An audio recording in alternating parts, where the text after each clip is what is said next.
Kharat 17 call, Chakankar Kharat 117 call, मोठा बवाल। नाशिक मधील भोंदूबाबा खरात प्रकरण आता अनेकांना गाळात नेणार हे दिसतंय, कारण खरातच्या सीडीआर मधून जी माहिती समोर आली आहे त्यातील खरातचे आणि नेत्यांचे कॉल पाहून तुम्हीही हादरून जाल। या नेत्यांचं नेमकं खरातकडे काय काम होतं, का या नेत्यांनी खरातला एवढे का कॉल केलेत, असे अनेक सवाल उपस्थित होत आहेत। नाशिकचा भोंदूबाबा आणि राजकीय कनेक्शन अधिक घट्ट होत चाललंय, कारण या प्रकरणात आता अंजली दमानी यांनी खळबळजनक खुलासे केलेत। त्यामुळे राज्याच्या राजकारणात मोठा भूकंप होण्याची शक्यता आहे। नाशिक येथील स्वयंघोषित ज्योतिषी आणि भोंदूबाबा अशोक खरात याच्या अटकेनंतर आता महाराष्ट्राच्या राजकारणात एकच खळबळ उडाली आहे। सामाजिक कार्यकर्त्या अंजली दमानिया यांनी खरातच्या कॉल डिटेल्स रेकॉर्ड्सच्या आधारे धक्कादायक दावे केलेत। यात राज्याचे उपमुख्यमंत्री एकनाथ शिंदे आणि राज्य महिला आयोगाच्या माजी अध्यक्षा रुपाली चाकणकर यांच्यासह अनेक बड्या नेत्यांची नावे समोर आली आहेत। अंजली दमानिया यांनी पत्रकार परिषदेत खरातच्या सीडीआर मधील माहिती उघड करत असा दावा केला आहे की एकनाथ शिंदे यांचे अशोक खरात सोबत एकूण 17 कॉल्स झालेत। यातील 10 कॉल्स इनकमिंग तर 7 आउटगोइंग होते। विशेष म्हणजे एका कॉलवर या दोघांमध्ये तब्बल 21 मिनिट सलग संभाषण झाल्याचं दमानिया यांनी म्हटलंय। एका राज्याच्या उपमुख्यमंत्र्याचा एका भोंदूबाबाशी इतका वेळ काय संवाद झाला असावा, यात नक्की काय शिजलंय, असा प्रश्न दमानिया यांनी उपस्थित केलाय। या प्रकरणात सर्वाधिक चर्चेत असलेलं नाव म्हणजे रुपाली चाकणकर। दमानिया यांच्या दाव्यानुसार चाकणकर आणि अशोक खरात यांच्यात तब्बल 117 वेळा फोनवरून संभाषण झालंय।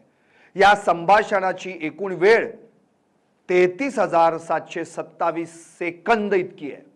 केवळ इतकंच नाही तर चाकणकर यांच्या भगिनी प्रतिभा चाकणकर यांचेही खरातला 236 कॉल्स असल्याचं त्यांनी म्हटलंय। चाकणकर यांनी नाशिकमध्ये जाऊन खरातचे पाय पदरानं पुसल्याचा फोटो दमानिया यांनी सोशल मीडियावर शेअर केला होता।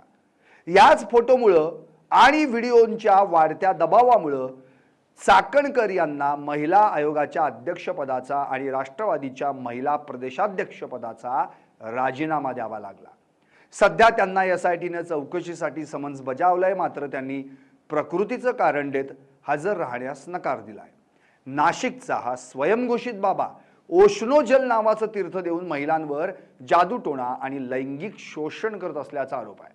एका 27 वर्षीय महिलेनं खरातवर बलात्कार, 3 वर्ष लैंगिक शोषण केल्याचा आरोप आहे। अंजली दमानिया यांनी असाही गंभीर आरोप केलाय की खरात त्याच्या ओशनोजल या प्रसादात वायग्रा आणि कप सिरप मिसळून तो भक्तांना द्यायचा। खरातची मालमत्ता 100 कोटींहून अधिक असल्याचं तपासात समोर आलंय। त्याचे दुबईशी संबंध आणि 300 कोटींचे हवाला व्यवहार असल्याची शक्यता वर्तवण्यात येते। सीडीआर मध्ये केवळ शिंदे आणि चाकणकरच नाहीत तर इतर अनेक नेत्यांची नावंही समोर आली आहेत। यातल्या नेत्यांची यादी मोठी आहे। यात भाजप नेते चंद्रकांत पाटील 8 कॉल्स, राष्ट्रवादी नेते सुनील तटकरे 8 कॉल्स, भाजप नेते आशिष शेलार 1 कॉल, दीपक लोंढे हे दीपक केसरकरांचे निकटवर्ती आहेत, त्यांचे 189 कॉल्स, असा पूर्ण जथ्थाच बाहेर आलाय। या प्रकरणाच्या गांभीर्यामुळे राज्य सरकारने आयपीएस अधिकारी तेजस्वी सातपुते यांच्या नेतृत्वाखाली एसआयटी स्थापन केली आहे। पोलीस सध्या खरातच्या 300हून अधिक अश्लील व्हिडिओंची आणि त्याच्या आर्थिक व्यवहाराची कसून चौकशी करतायत। अंजली दमानिया यांनी स्पष्ट इशारा दिला आहे की जर राजकीय दबावाखाली खरातला वाचवण्याचा प्रयत्न झाला तर त्या गप्प बसणार नाहीत। या प्रकरणाने महाराष्ट्राच्या राजकारणात आणि सामाजिक क्षेत्रात मोठं वादळ निर्माण केलंय। आगामी काळात आणखी अनेक बड्या नेत्यांचे चेहरे समोर येण्याची शक्यता आहे। त्यामुळे हा खरात तर पुरता गाळात गेलाच आहे, हा अनेक नेत्यांनाही गाळात घेऊन जाण्याची शक्यता वर्तवण्यात येते।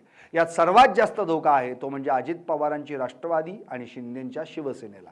आता खरात फाईल्सच्या पुढच्या एपिसोडमध्ये आणखी कुणाची पोलखोल होतीये, कुणाचा काय झोल बाहेर येतोय, हेही आपण लवकरच पाहणार आहोत।